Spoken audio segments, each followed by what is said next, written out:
టాటరా classic రెటినాలకు world class treatment ఇప్పుడు మన భీరంగూడలో అమెరికన్ లేజర్ ఐ హాస్పిటల్స్.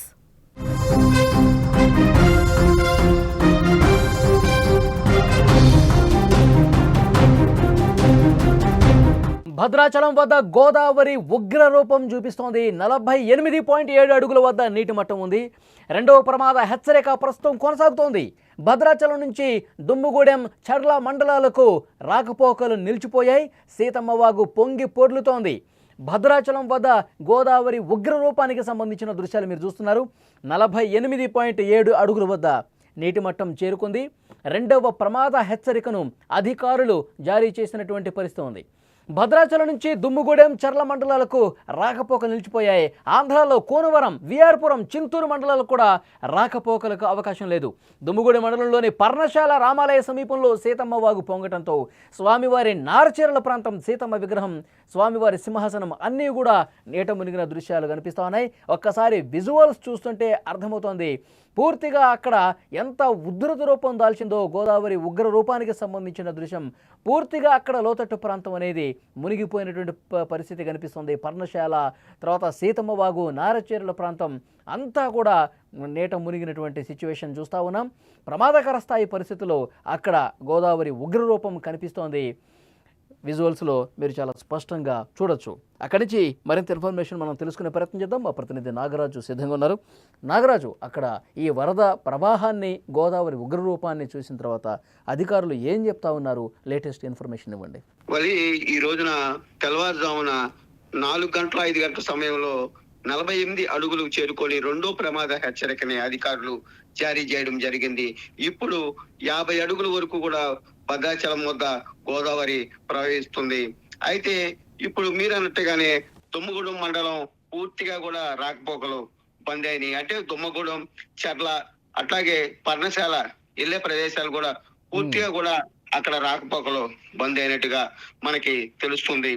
అయితే తూర్పాక అంటే దుమ్మగూడెంకి వెళ్ళే దారిలో తూర్పాక దగ్గర డైవర్షన్ మీద కూడా వాటర్, రోడ్డు డైవర్షన్ చేశారు. అక్కడ ఆ రోడ్డు మీద కూడా వాటర్ రావడం జరిగింది. ఇదే తరుణంలో గంగోలు, బుర్రవేగుల గ్రామాల మధ్య కూడా రాకపోకలు అక్కడ నిలిచిపోవడం జరిగింది. సున్నబట్టి, బైరాగులపాడు గ్రామాల మధ్య కూడా రాకపోకలు పూర్తిగా కూడా నిలిచిపోయినాయి. అలాగే పర్ణశాల, సీతమ్మ తల్లి నారచీరల ప్రదేశం పూర్తిగా కూడా ముంపుకి గురైందని చెప్పాలి. అయితే ఇదే సందర్భంలో భద్రాచలం పట్టణాన్ని మనం ఒకసారి పరిశీలిస్తే, భద్రాచలం పట్టణంలో ఏదైతే స్థానాల రేవు ఉందో, స్థానాల రేవు దగ్గరికి భక్తుల్ని ఎవరి కూడా వెళ్ళనివ్వకుండా అక్కడ అధికారులు అక్కడికి ఎవరిని స్థానాలకి వెళ్ళనివ్వకుండా ఆపుతున్నారు. అట్లాగే భద్రాచలం పట్టణంలో ఏదైతే పడమర మెట్లు, రామయ్య పడమర మెట్ల దగ్గర ఉన్నటువంటి ఒక స్లూయిజు, అలాగే అయ్యప్ప కాలనీ దగ్గర ఉన్నటువంటి ఒక స్లూయిజు లీకేజ్ వల్ల భద్రాచలం పట్టణంలోకి ఈ లీకేజ్ వాటర్ రావడం జరిగింది.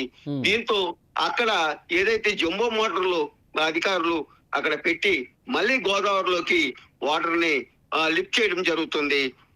అయితే అక్కడ మీరు ఇంతకుముందు చెప్పారు కొన్ని గ్రామాలకు రాకపోకలు నిలిచిపోయినాయి, అక్కడ ఉధృతంగా గోదావరి ప్రవహిస్తున్న నేపథ్యంలో అన్నారు. ఆ గ్రామం లోపలికి ఏమన్నా వాటర్ వెళ్ళి గ్రామాలు ఏమన్నా ముంపుకు గురయ్యే పరిస్థితి ఏమన్నా ఉందా? దీనికి సంబంధించి ఏం చెప్తా ఉన్నారు? అయితే పూర్తిగా కూడా గంగోలు, బుర్రమేగుల, అలాగే సున్నబట్టి, బైరాగులపాడు గ్రామాలు మాత్రం పూర్తిగా కూడా మునిగిపోయి అని చెప్పని తెలుస్తుంది. ఆ బైరాగులపాడు కానీ సున్నబట్టికి కానీ వెళ్ళాలంటే అక్కడ రోడ్డు మార్గం కూడా పూర్తిగా లేదు. ఏదైనా పడవ సహాయంతో లోపల గ్రామాలకి ఏదైనా వాళ్ళకి తినుబండారాలు కానీ లేక వాళ్ళకి అక్కడ కావాల్సిన వస్తువులు అందించాలంటే పడవలు వేసుకొని వెళ్లాల్సిన పరిస్థితి ఓలి. అలాగే చూసుకుంటే మనం కోనవరం, చింతూరు, అలాగే ఇట్లా విఆర్పురం ఈ రూట్ కూడా పూర్తిగా కూడా బ్లాక్ అయింది. ఇటు కూడా రాకపోకలు, ఇక్కడ కూడా రాకపోకలు లేవు వలి. అలాగే కోనవరం నుంచి ఏదైతే మురుమూరు గ్రామం రోడ్డు మీదకి వాటర్ రావడం జరిగింది. అలాగే పూర్తిగా కూడా భద్రాచలం ఇటు చింతూరేపు, ఆంధ్రప్రదేశ్ చింతూరేపు, అట్లాగే పర్ణశాల, చర్ల వైపు ఇది కూడా పూర్తిగా కూడా రోడ్డు బ్లాక్ అయిందని చెప్పాలి. అలాగే తాలిపేరు సంబంధించి వాటర్ కొద్దిగా తక్కువగానే ఉంది. తాలిపేరులో దాదాపు 3 గేట్లు ఒక అడుగు హైటుగా లేపడం జరిగింది. 3,900 క్యూసెక్ల వాటర్ ని దిగుకి విడుదల చేయడం జరిగింది వలి. ఓకే, అయితే నాగరాజు ఈ ఉధృతి ఇంకా పెరిగే అవకాశం ఉందా? గంట గంటకు ఇంకేమన్నా వరద కొనసాగే అవకాశం ఉందా? అంతగా పెరిగే అవకాశమే ఉందంటున్నారా, లేకపోతే తగ్గుముఖం పడుతుందా? ఏమంటున్నారు అధికారులు? అయితే ఇప్పుడు ప్రజెంట్ భద్రాచలం వద్ద గోదావరి 50 అడుగులకి చేరుకోవడం జరిగింది. అయితే ఇంకా పెరిగే అవకాశం ఉందంటున్నారు. 2 అడుగులు చేరుకుంటే 2 అడుగులు పెరిగితే మాత్రం 53 అడుగులకి చేరుకొని 3వ ప్రమాద హెచ్చరికని అధికారులు జారీ చేసే అవకాశాలు ఉన్నాయి.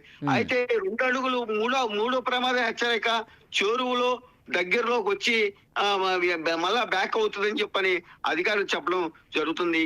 అయితే ఇక్కడ ఏదైతే పునరావాస కేంద్రాలు కానీ ఇక్కడ జిల్లా కలెక్టర్ జితేష్ వి పాటిల్ ఆధ్వర్యంలో, ఇక్కడ సబ్ కలెక్టర్ ఆధ్వర్యంలో ఇక్కడ ఎవరికి కూడా ఎటువంటి ఇబ్బంది జరగకోకుండా అన్ని ఏర్పాట్లు కూడా చేస్తున్నారు. ఓకే నాగరాజు, అది అక్కడ గోదావరి ఉగ్ర రూపం సంబంధించినటువంటి దృశ్యాలు మీకు స్క్రీన్ మీద కనిపిస్తున్నాయి. అయితే అక్కడ కొత్తగూడెం పరిసర ప్రాంతాల్లో అక్కడ గ్రామాల్లో రాకపోకలు అనేవి చాలా వరకు నిలిచిపోయినాయి.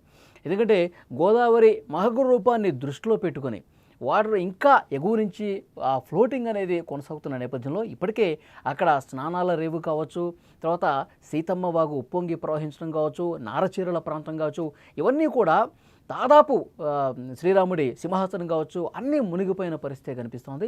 సో డెఫినెట్గా చాలా జాగ్రత్తగా ఉండాలని చెప్పి అధికారులు కొన్ని సూచనలు కూడా చేస్తున్నారు. ఇంకా వరద పెరిగే అవకాశం కనిపిస్తోంది. 53 అడుగుల వరకు వెళ్ళే ప్రమాదం కూడా లేకపోలేదు. కాబట్టి అత్యంత జాగ్రత్తగా ఉండాల్సిన అవసరం ఉందని చెప్పి అధికారులు చెప్తున్నారు. ఎప్పటికప్పుడు వస్తున్నటువంటి వరదను అంచనా వేస్తూ అధికారులు చాలా నిశితంగా పరిశీలిస్తున్నటువంటి పరిస్థితి ఉంది. మీరు స్క్రీన్ మీద కూడా చూడొచ్చు, గోదావరి మహోగ్ర రూపానికి సంబంధించిన దృశ్యం చూస్తా ఉన్నారు.